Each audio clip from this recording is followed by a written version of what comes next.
volatilité à présent, comment s'est-elle comportée cette semaine ?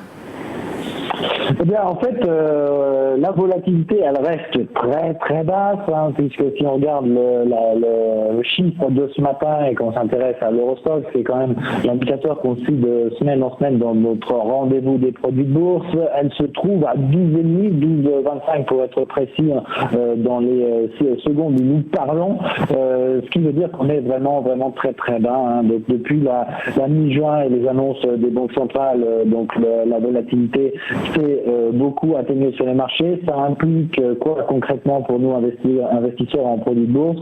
Ça implique que les marchés estiment que les bourses sont amenées à moins bouger dans les semaines, voire les mois à venir, puisque si on va un peu au-delà de l'indicateur, je dirais spot, donc vraiment l'indicateur du moment, et qu'on va analyser la structure de la courbe de volatilité, on voit que même sur les échéances septembre et décembre, on reste sur des données relativement basses.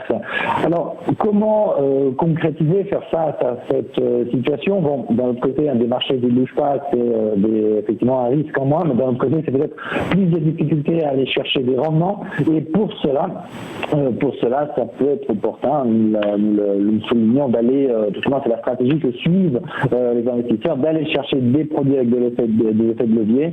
Les effets de levier qui sont recherchés, ça on n'a pas vu dans les chiffres, mais c'est qui ressort très clairement d'une analyse un peu plus approfondie, des effets de levier qui sont plus importants que ce qui se passait au mois de mai. Donc si l'effet de levier privilégié pendant là je parle effectivement des leverages pendant le mois de mai était autour de 5-10, là on retrouve des effets de levier qui sont plus de 10-15. Donc les investisseurs sont peut-être prêts à prendre un peu plus de risques. On rappelle, lorsque l'on fait ça, on en parle dans une formation, l'important c'est le money management. Donc une volatilité qui sont presque, dont on ne voit pas de signaux à court terme qui pourraient la faire remonter, ou tout au moins il pourrait y avoir des effets d'annonce, mais pour l'instant ça ne se traduit tout au moins pas par une vraie reprise de la volatilité sur les marchés, donc ce qui nous permet d'aller chercher des actions sur lesquelles on pense aller faire un joli équilibre en utilisant des produits bloqués.